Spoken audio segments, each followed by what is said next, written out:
Hello മക്കളെ, ഇത്തവണ നമ്മുടെ എക്സാം പാറ്റേണിൽ നല്ലൊരു ചേഞ്ച് തന്നെ സംഭവിക്കാനാണ് ഏറ്റവും കൂടുതൽ ചാൻസ് ഉള്ളത്. അത് എന്തുകൊണ്ടാണ് മിസ് ഇപ്പോൾ പറയുന്നതെന്ന് വെച്ച് കഴിഞ്ഞാൽ, നമ്മൾ ഇതുവരെ ചെയ്തിരുന്നത് എങ്ങനെയായിരുന്നു? എല്ലാവരും നമ്മുടെ തലേ ദിവസം നടക്കുന്ന എക്സാം ഇപ്പം നാളെയാണെന്നുണ്ടെങ്കിൽ തലേ ദിവസം ഇപ്പം നമുക്ക് മാരത്തോൺ ലൈവുകൾ ഉണ്ടായിട്ടില്ലേ? അപ്പോൾ മാരത്തോൺ ലൈവുകൾ എല്ലാവരും നല്ല ഗംഭീരമായിട്ട് തന്നെ അറ്റൻഡ് ചെയ്യുന്നു. മാരത്തോൺ ലൈവിൽ നമ്മൾ എന്തൊക്കെ ക്വസ്റ്റ്യൻസ് ആണോ പറഞ്ഞത്, അതേ എക്സാക്ട് ക്വസ്റ്റ്യൻസ് തന്നെ നമുക്ക് എല്ലാ എക്സാംസിനും നമുക്ക് കാണാറുണ്ട് അല്ലേ? പരീക്ഷാ പേപ്പർ നിങ്ങൾ ജസ്റ്റ് ഒന്ന് നിങ്ങളുടെ കയ്യിൽ കിട്ടിക്കഴിഞ്ഞാൽ തന്നെ നിങ്ങൾക്ക് മനസ്സിലാകും, ഇതൊക്കെ തലേ ദിവസം നമ്മൾ ഡിസ്കസ് ചെയ്ത ക്വസ്റ്റ്യൻസ് തന്നെയാണല്ലോ വന്നിട്ടുള്ളത് എന്നുള്ളതാണല്ലോ എപ്പോഴും നടക്കാറുള്ള ഒരു കാര്യം എന്ന് പറയുന്നത്. പക്ഷെ ഇത്തവണ അത് ആക്ച്വലി മാജിക് ഒന്നും അല്ല. അതെന്താ നമ്മൾ ചെയ്യുന്നത്, മുൻ വർഷങ്ങളിൽ ചോദിച്ചിട്ടുള്ള പ്രീവിയസ് ഇയർ ക്വസ്റ്റ്യൻസ് എല്ലാം നമ്മൾ ഡിസ്കസ് ചെയ്തിട്ടാണ് എൻ്റെ കുട്ടികളെ നമ്മൾ എക്സാമിന് പറഞ്ഞയക്കാറുള്ളത് അല്ലെ. അപ്പൊ അതുകൊണ്ട് തന്നെ പ്രീവിയസ് ഇയർ ക്വസ്റ്റ്യൻസ് തന്നെ വീണ്ടും വീണ്ടും ചോദിക്കുന്നതാണ് സംഭവം.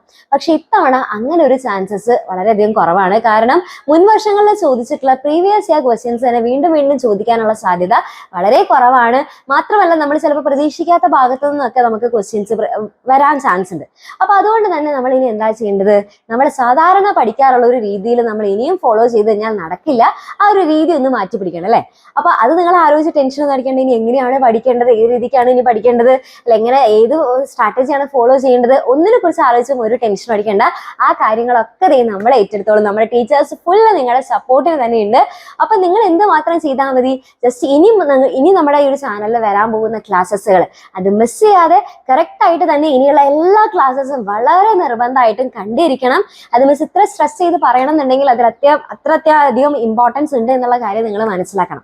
അതായത് ഇനിയുള്ള ലൈവുകൾ ഒരെണ്ണം പോലും മിസ് ചെയ്യാതെ കാണുകയാണെന്നുണ്ടെങ്കിൽ എൻ്റെ കുട്ടികൾക്ക് ഏത് ഭാഗത്തുനിന്ന് എങ്ങനെയൊക്കെ ക്വസ്റ്റ്യൻ ചോദിച്ചു കഴിഞ്ഞാൽ നിങ്ങൾക്ക് പക്കാ സെറ്റായിട്ട് ആൻസർ ചെയ്യാനായിട്ട് സാധിക്കും. ഓക്കെ, അപ്പൊ അതിന് എന്ത് സ്ട്രാറ്റജിയാണ് യൂസ് ചെയ്യേണ്ടത്, ഏത് സ്റ്റഡി പ്ലാൻ ആണ് യൂസ് ചെയ്യേണ്ടത്, ഇത്തവണത്തെ നമ്മുടെ ഒരു ഫൈനൽ എക്സാം നമുക്ക് നേരിടണമെന്നുണ്ടെങ്കിൽ എന്തൊക്കെ കാര്യങ്ങളാണ് ചെയ്യേണ്ടത്, ഇതെല്ലാം പറഞ്ഞുതരാനായിട്ട് ഒരു അടിപൊളി ഒരു സ്റ്റഡി പ്ലാൻ നിങ്ങൾക്ക് പറഞ്ഞുതരാൻ പോകുന്നുണ്ട് സൺഡേ താഴെ കാണുന്ന സമയത്ത്.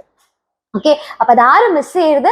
ഇപ്പൊ തന്നെ നിങ്ങളുടെ എല്ലാ ഫ്രണ്ട്സിനും ഷെയർ ചെയ്ത് കൊടുക്കുക. എല്ലാവരോടും കൃത്യസമയത്ത് തന്നെ നമ്മുടെ ചാനലിലേക്ക് ഓടി വരാൻ പറയാം. നമുക്ക് ഫുള്ള് സെറ്റ് ആക്കാം. ഒരു ടെൻഷൻ അടിക്കേണ്ട. ഇത് മിസ് നിങ്ങളെ പേടിപ്പിക്കാൻ വേണ്ടി പറഞ്ഞിട്ടുള്ളതല്ല. നമുക്ക് എന്ത് പ്രോബ്ലം ഉണ്ടെങ്കിലും അതിനൊരു സൊല്യൂഷൻ ഉണ്ടാക്കണം അല്ലെ. അപ്പൊ നമുക്ക് ഫുള്ള് സെറ്റ് ആക്കി തരാം. ആരും മറക്കരുത്, സൺഡേ താഴെ കാണുന്ന സമയത്ത്.